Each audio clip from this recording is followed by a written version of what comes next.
So today we're talking about postpartum adrenal fatigue, but keep in mind you can have this anytime in your life. So to learn about postpartum adrenal fatigue and the symptoms, watch this video to learn more.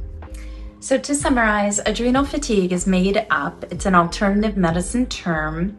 The adrenal glands don't get fatigued unless you have Addison's disease. So our adrenals start pumping out a hormone called cortisol and a chemical called adrenaline, and we end up in chronic fight or flight or have anxiety and agitation and insomnia. But for some people it shows up in other ways. Chronic cortisol exposure causes us to pack weight around our waist, makes our brain foggy, makes us crave sugar, salt, and fatty foods, and we can be stressed out a lot and have really negative thoughts. So how do we get out of this? Dr. Viva Ram, who's my teacher and who certified me as a women's herbal educator, is author of Adrenal Fatigue, and she really deep dives into healing it. But let's go over some 9 ways you can start today. So number 1, your diet. What are you eating? Are you eating a rainbow of foods? Most likely not, because it's so hard in the postpartum time, but that's one key indicator, is that can you eat bright colored foods from a local source? Local is always better than organic. And can you eat these foods in a rainbow of colors? Now, it takes so much preparation. I know it's exhausting, but it does make a difference. Additionally, you want to make sure your blood sugar is stabilized. So you're using the protein plus fat plus fiber framework at each meal to make sure you're getting enough protein to stabilize your blood sugar. So those are really the biggest ways. Additionally, if you have thyroid concerns, you might take out gluten and dairy. You'll notice your energy skyrocket. A mother also told me when she had postpartum brain fog, removing wheat was really number 1 to helping her brain fog. Also, if you have joint pain, sometimes that's key indicator that the wheat is bothering you as well. So diet is always first.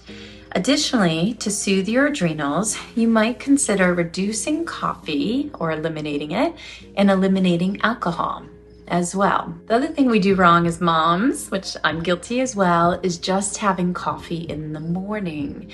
So actually what you may want to do is have a meal within 30 minutes of waking. Yes, I want you to eat some protein for breakfast and then wait 90 minutes to have your coffee.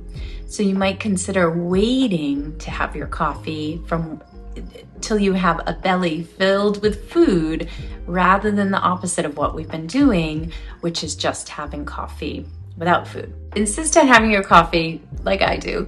What you might try is adding coconut oil, which is your fat, and then some fiber, which is some fruit, to get your bowels moving in the morning and to boost your energy. So keep that in mind. If you can't give up the coffee, add some coconut oil to it to help reduce the effects of the caffeine early in the morning. Okay, number 2, we talk about vitamins always. So soothing your adrenals includes incorporating the correct vitamins, which in this video, I go over my favorite postpartum vitamins with new information about the MTHFR gene.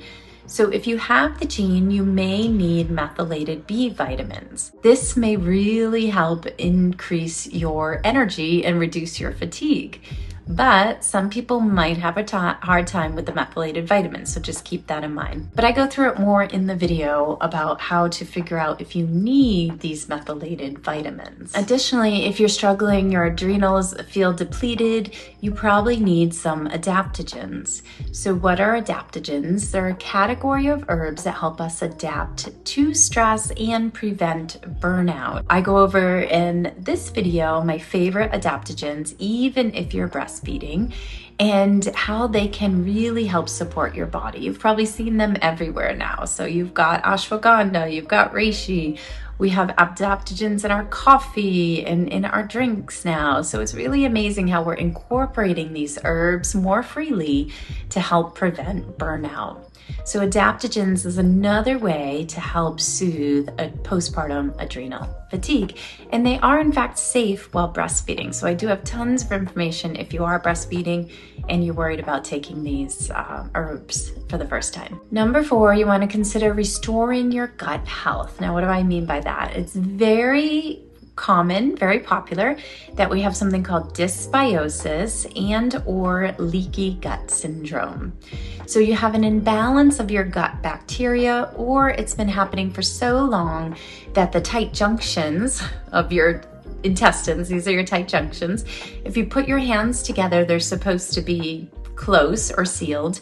And if you open them, then particles go in between the tight junctions and create autoimmune disease or inflammation in your body. So if you have leaky gut syndrome, then you probably get bloating, gas, digestive issues. Maybe you started limiting your food. So there's a 5R approach, it's called, taught by functional medicine doctors. It used to be 4R, now it's 5R. And there's a way to heal your gut by, number 1, removing the offending foods, usually wheat and dairy. You start integrating digestive enzymes as number 2.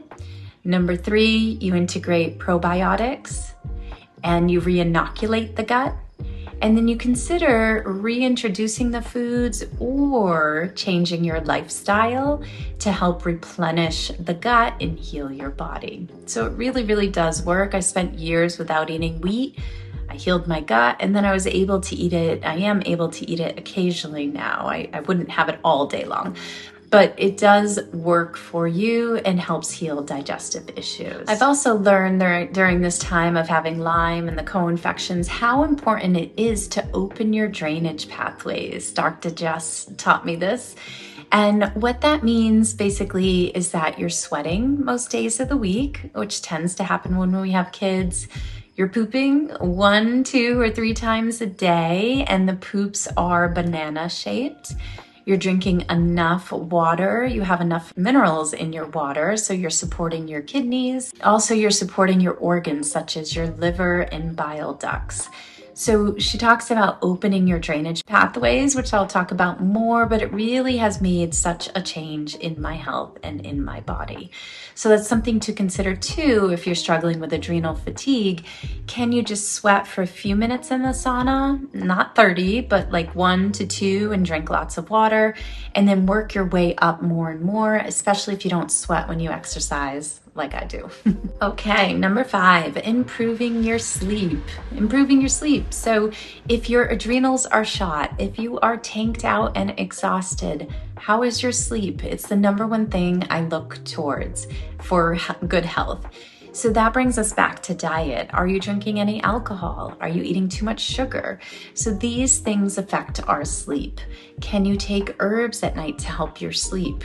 Can you take herbs in the middle of the night to help you sleep? So sleep should be your top priority if you're struggling with adrenal fatigue. Number 6, uncovering any trauma. We don't think of trauma when we're healing our body, especially if you don't remember the trauma, but healing trauma is so important. It could be big trauma, like someone dying in front of you. It could be little trauma, like what your parents said to you growing up or experiences you had growing up. So healing trauma is key. I've done a variety of therapies over the past 3 years, including EMDR. We did art therapy, dance therapy. I also enrolled in Primal Trust, brain retraining, vagus nerve exercises. So there's so many modalities to explore. I would just start drawing and writing, especially if money is tight right now, to really uncover what's going on in your mind and help release it out throughout your body, actually. Trauma is something that we want to consider when you're feeling exhausted. Number 7, move your body, but not too much. What do I mean by that? When you over-exercise, which I see a lot in women, right? We wake up, we have coffee, and then we go exercise some of us, and we go exercise. We didn't even eat anything. The exercise is extreme on our body. Your body has changed. After each birth, your body has changed. And if you push yourself with little sleep, that's not good for your adrenals either. So there's another woman I met with who wasn't sleeping at all, yet she'd wake up at 5 a.m. every single day to go to the gym. It's not good. You want to nourish your body. You want to listen to your body. If it's tired, sleep. So you really need to start turning in and listening to what your body's saying, because it's telling you what you need. We're just not doing it some of the time. Okay, number 8, permission to pause. What I mean by that is give yourself some grace. Your body has changed. You probably haven't slept in a while. Life is hard. It's hard when the kids are young. So permission to pause several times a day. I want you to pause, hand on your heart, and just breathe. And what does your body need right now? What can you stop doing that's damaging your health? And what can you start doing to support your health? It's really important that we pause rather than keep pushing through, because you will reach burnout or you will get very sick. So it's important that you're listening to your body now. And last, number 9, be kind to yourself. When we don't feel well, when we don't sleep, we're often very negative to ourselves. We say really terrible things about our bodies, about our stomachs, about our face, about our hair. So we say really negative things about ourselves rather than saying kind words to ourselves. And then you'll notice that these words are coming out. So notice the self-talk you're giving yourself. Is it positive? Is it negative? And can you change that? And that's really the first step in changing your health. What are you saying to yourself every single day?